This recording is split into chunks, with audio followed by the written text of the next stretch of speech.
Welcome to বঙ্গজয়। বন্ধুরা, আশা করি তোমরা সবাই ভালো আছো। ফুটবলে কিন্তু আজকে দারুণ সব আপডেট নিয়ে হাজির হয়েছি তোমাদের কাছে। 5 ম্যাচ পর আইএসএলে পয়েন্ট পেল মোহামেডান স্পোর্টিং। ভারতের জাতীয় ফুটবল দল মুখোমুখি হচ্ছে ব্রাজিলের জাতীয় ফুটবল দলের সাথে। উগান্ডার জাতীয় দলের ফুটবলারকে নিজেদের দলে সই করালো ইস্টবেঙ্গল। এছাড়া স্প্যানিশ ফুটবলারের দিকে নজর ইস্টবেঙ্গল ম্যানেজমেন্টের। রিয়াল মাদ্রিদ গ্যালাতাসারাই খেলা ফুটবলার আসতে পারে ইস্টবেঙ্গলে। অ্যাশলে কোফিকেও টার্গেট করেছে ইস্টবেঙ্গল। হায়দ্রাবাদ ম্যাচ জিততে বদ্ধপরিকর অস্কার বুজো। তো এরকম কিন্তু অনেক খবর নিয়ে আজকে তোমাদের কাছে হাজির হয়েছি। তার আগে বলবো, আমার চ্যানেল বঙ্গজয়কে তোমরা বেশি করে লাইক, শেয়ার আর কমেন্ট করো। আর চ্যানেলে যারা নতুন এসছো তারা অবশ্যই সাবস্ক্রাইব করে বেল বাটনটা অন করে দাও। আজকের প্রথম খবরই হবে ব্রাজিল বনাম ভারতের ম্যাচ দিয়ে। হ্যাঁ, ঠিকই শুনেছেন, ব্রাজিল কিন্তু ফুটবল ম্যাচ খেলতে চলেছে ভারতের সাথে। তবে এটা কিন্তু প্রাক্তন ফুটবলারদের মধ্যে প্রদর্শনী ম্যাচ হবে। আগামী বছর 30শে মার্চ চেন্নাই জওহরলাল নেহরু স্টেডিয়ামে একটি প্রদর্শনী ম্যাচ হবে। আর সেখানে কিন্তু ভারতের প্রাক্তন ফুটবলারদের মুখোমুখি হবে ব্রাজিলের 2002 সালে বিশ্বকাপ জয়ী দলের ফুটবলাররা। মানে একটা দারুণ ম্যাচ কিন্তু দেখতে চলেছি আমরা আগামী 30শে মার্চ চেন্নাইয়ের জওহরলাল নেহরু স্টেডিয়ামে। অন্যদিকে আইএসএলের রেফারি নিয়ে কিন্তু বিরক্ত পাঞ্জাব এফসি কোচ প্যানিনজোটিস ডিলাম্পেরিস। তিনি কিন্তু গতকাল মোহনবাগান সুপার জায়েন্ট ম্যাচের পর কিন্তু বিস্ফোরক মন্তব্য করেন যে তাদের ফুটবলার পৌলগা ভিদালকে লাল কার্ড দেখানো নিয়ে, এবং তারপরে একটা অন্যায্য পেনাল্টিও পাঞ্জাব এফসির বিরুদ্ধে দেওয়া হয়। এবং ম্যাচের পরই তিনি কিন্তু ক্ষোভে ফেটে পড়েন এবং পাঞ্জাব এফসি কোচ বলেন, আজ সারা ভারত দেখলো মাঠে কি হলো। একটা দল যুব ফুটবলারদের নিয়ে প্রথমার্ধে দারুণ লড়াই করলো, দ্বিতীয়ার্ধে হঠাৎই এমন কিছু সিদ্ধান্ত নেওয়া হলো, তার ফল আমরা পেলাম।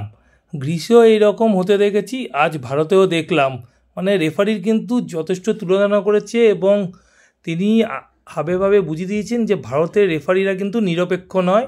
এর আগে ইস্টবেঙ্গল কিন্তু এই নিয়ে প্রতিবাদ করেছিল, এবার কিন্তু রেফারি নিয়ে প্রতিবাদের সোচ্চার হলো পাঞ্জাব এফসি কোচও। আইএসএলে টানা 5 ম্যাচ হারের পর আজ 1 পয়েন্ট অর্জন করলো মোহামেডান স্পোর্টিং ক্লাব। কলকাতার কিশোর ভারতী ক্রীড়াঙ্গনে আজ সারা ম্যাচে দারুণ খেলেও বিপক্ষের গোলরক্ষক অমরিন্দর সিংয়ের দক্ষতায় ও বার পোস্টে প্রতিহত হয়ে উড়িষ্যা এফসির বিরুদ্ধে গোলশূন্য ড্র করল সাদা কালো ব্রিগেড। ম্যাচে সেভাবে কোনো সুযোগই পায়নি উড়িষ্যা এফসি। অপরদিকে অ্যালেক্সিস কাশিমভরা সদা ব্যস্ত রেখেছিল উড়িষ্যা রক্ষণকে, কিন্তু কাঙ্ক্ষিত গোল ঠিক এলো না। তবে ম্যাচে জুড়ে অসাধারণ খেলে ম্যাচের সেরা হলেন মোহামেডানের অ্যালেক্সিস গোমেজ। আজ ড্রয়ের ফলে 13 ম্যাচে 20 পয়েন্ট তালিকায় এক ধাপ উঠে চতুর্থ স্থানে এলো উড়িষ্যা এফসি। অপরদিকে সমসংখ্যক ম্যাচে 6 পয়েন্ট পেয়ে সবার শেষেই শেষ করলো মোহামেডান স্পোর্টিং ক্লাব। অনিশ্চিত কলকাতা ডার্বি। আগামী 14ই জানুয়ারি গঙ্গাসাগর উৎসব থাকার জন্য কিন্তু বিধাননগর কমিশনারের তরফ থেকে জানিয়ে দেওয়া হয়েছে যে পর্যাপ্ত পুলিশ আগামী 11ই জানুয়ারি আইএসএল ডার্বিতে দেওয়া সম্ভব না। তো সেই কারণে কিন্তু এই মুহূর্তে অনিশ্চিত হয়ে পড়েছে কলকাতার ডার্বি। এবং এই মুহূর্তে যা শোনা যাচ্ছে, এই ডার্বি হয়তো কোনো নিরপেক্ষ ভেন্যুতে হতে পারে আগামী 11ই জানুয়ারি, অথবা এই ডার্বি পিছিয়ে যেতে পারে। তো সেক্ষেত্রে কিন্তু ডার্বির ভবিষ্যৎ নির্ধারণ করবে আইএসএলের যে কমিটি আছে সেই কমিটি। তবে সেটি কবে অ্যানাউন্স হবে সেটি কিন্তু 2-1 দিনের মধ্যেই জানা যাবে।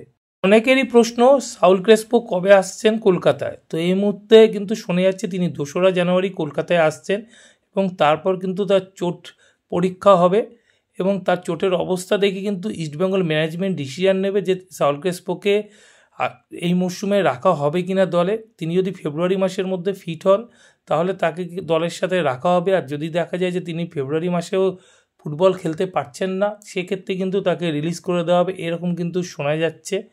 অন্যদিকে কিন্তু সাউল ক্রেসপোর পরিবর্তে হিসাবে কয়েকজন ফুটবলারের কথাও চিন্তা ভাবনা করা হচ্ছে এবং তার সাথে মাধিতালালের পরিবর্তে হিসেবে কয়েকজন ফুটবলারের ব্যাপারে কিন্তু চিন্তাভাবনা করা হচ্ছে। আর আমি সকালেই বলেছিলাম সবথেকে বড় নাম অ্যাশলে কোফে।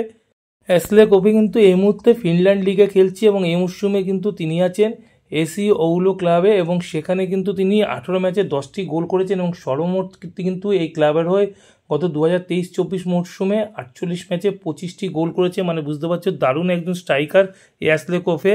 আর এই ফুটবলারটির সাথে কিন্তু তার কারেন্ট ক্লাবের চুক্তি কিন্তু এই ডিসেম্বর মাসে শেষ হয়ে যাচ্ছে, তারপর তিনি কিন্তু ফ্রি ফুটবলার হয়ে যাচ্ছেন। তো এই ফুটবলারটির সাথে এই মুহূর্তে কথাবার্তা চালাচ্ছে, এখন দেখা যাক যে তিনি আগামী দিনে আসেন কি না। অ্যাশলে কোফে ছাড়া কিন্তু দুজন স্প্যানিশ ফুটবলারের দিকেও নজর আছে ইস্টবেঙ্গল ম্যানেজমেন্টের। তার মধ্যে একজন ফরওয়ার্ডের ফুটবলার, আর তার নাম হচ্ছে লুইস ফার্নান্ডেজ। 31 বছর বয়সী, 5 ফুট 9 ইঞ্চি উচ্চতার এই ফুটবলারটি কিন্তু ফরওয়ার্ডে খেলেন এবং তার কিন্তু ইউথ ক্যারিয়ার শুরু হয়েছে ডেপোর্টিভো লা করুনার মতন ক্লাব থেকে। পরবর্তী সময় তিনি ডেপোর্টিভো বি টিমেও খেলেন এবং ডেপোর্টিভো লা করুনাতে খেলেন এবং স্প্যানিশ লা লিগার খেলা ছাড়াও কিন্তু তিনি কিন্তু স্প্যানিশ টায়ার 1 টায়ার 2 টিমগুলোতেও খেলেছেন। তো তার গোল করার দক্ষতা যথেষ্ট আছে এবং যেই ক্লাবে গেছে সেই ক্লাবে কিন্তু তিনি যথেষ্ট গোল করেছেন। 2011 থেকে 13 মরশুম ডেপোর্টিভো বির হয়ে 47টি ম্যাচে কিন্তু 31টি গোল করেন এবং এই মুহূর্তে তিনি আছেন যেই ক্লাবে, সেই লেচিয়া গ্র্যান্ডফিক্সের হয়ে কিন্তু তিনি 13 ম্যাচে 6টি গোল করেছেন এবং একজন দুর্দান্ত গোলগেটারও বলা যায় এই ফুটবলারটিকে। এছাড়া তিনি কিন্তু উইসলা ক্রাকোর হয়ে 2022-23 মরশুমে 39 ম্যাচে 23টি গোল করেন। তো এই ফুটবলারটির দিকে কিন্তু নজর রেখেছে ইস্টবেঙ্গল, আর এই ফুটবলারটির মার্কেট ভ্যালু এই মুহূর্তে কিন্তু 2 কোটি টাকার মতন। ইস্টবেঙ্গল র্যাডারে কিন্তু আরও একজন হাই প্রোফাইল স্প্যানিশ সেন্ট্রাল মিডফিল্ডারও আছে। এই সেন্ট্রাল মিডফিল্ডারটির নাম হচ্ছে জোসে রড্রিগেজ। এই ফুটবলারটির বয়স কিন্তু 30 বছর, খুব বেশি নেই, এবং 5 ফুট 11 ইঞ্চি উচ্চতা। ফুটবলারটি ইউথ কেরিয়ার শুরু করেন 2009 থেকে 12 সাল অবধি রিয়েল মাদ্রিদের, তারপর 2012 থেকে 14 কিন্তু রিয়েল মাদ্রিদের বি টিমেই কাটান এবং সেখানে কিন্তু তিনি 61টি ম্যাচ খেলেন এবং তার মাঝে কিন্তু তিনি রিয়েল মাদ্রিদের সিনিয়র টিমেও হয়ে ফুটবল খেলেন। তারপরে তিনি 2014-15 মরশুমে ডেপোর্টিভো লা করুনাতে চলে আসেন রিয়েল মাদ্রিদ থেকে লোনে এবং 15-16 মরশুমে টার্কির সবথেকে বড় ক্লাব যেই ক্লাবকে বলা হয় সেই গ্যালাতাসারাইতে সই করেন এবং সেখানে কিন্তু 14টি ম্যাচ খেলেন। তারপরে 2016 থেকে 19 অবধি মেইনসে খেলেন এবং সেখান থেকে কিন্তু আবার লা লিগাতে ব্যাক করেন মালাগাতে। মানে বুঝতে পারছে একদম দুর্দান্ত হাই প্রোফাইল ফুটবলার। ম্যাকাবি তেল আবিবের মতন ক্লাবে খেলেছে এবং তারপরে মালাগাতে আবার ফিরে আসেন। ম্যাকাবি হাইপাতে ছিলেন, ইউনিয়ন এসজিতে ছিলেন, হোপেল তেল আবিবে ছিলেন। এই মুহূর্তে তিনি কিন্তু খেলছেন আদানা ডেমিসপোরের হয়ে। তো বুঝতে পারছি একজন দুর্দান্ত হাই প্রোফাইল এই সেন্ট্রাল মিডফিল্ডার বিশ্বের নামি নামি ক্লাবে খেলেছেন এবং বয়সটা কিন্তু এখনও খুব বেশি না, মাত্র 30 বছর বয়স, বুড়ো হয়ে যাননি। তো এই ফুটবলারটির কিন্তু মার্কেট প্রাইসও এই জন্য যথেষ্ট হাই। তো এই ফুটবলারটিও ইস্টবেঙ্গলের র্যাডারে আছে এবং এই ফুটবলারটিকে নিয়ে কিন্তু ইস্টবেঙ্গল ম্যানেজমেন্ট কিন্তু এনকোয়ারি করছে। যদি জোসে রড্রিগেজকে ইস্টবেঙ্গল নিয়ে আসতে পারে তাহলে কিন্তু বলা যায় এই মরশুমের সবথেকে বড় সাইন হতে চলেছে। তবে তার সাইন হবে কি না সেটা কিন্তু সময় কথা বলবে।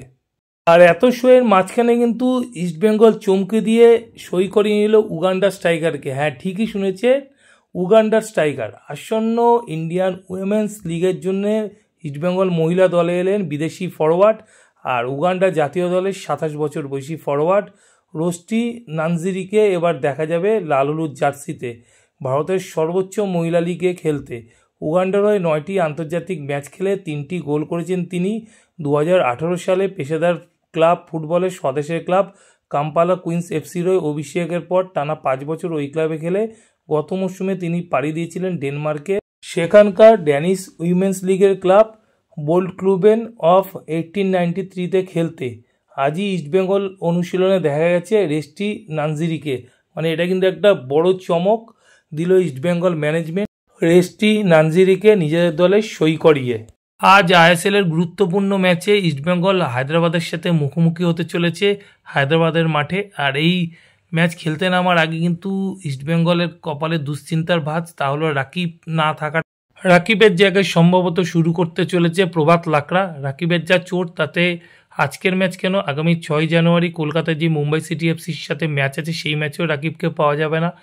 তো ইস্টবেঙ্গল হায়দ্রাবাদ ম্যাচ খেলতে যাওয়ার আগে শুক্রবার শেষ অনুশীলনে কিন্তু দেখা যায় রাকিবের পজিশনে প্রভাত লাকড়াকে খেলাতে ইস্টবেঙ্গল কোচ অস্কার বুজোকে এবং তারপরে নিশু কুমারকে নিয়ে আসতে।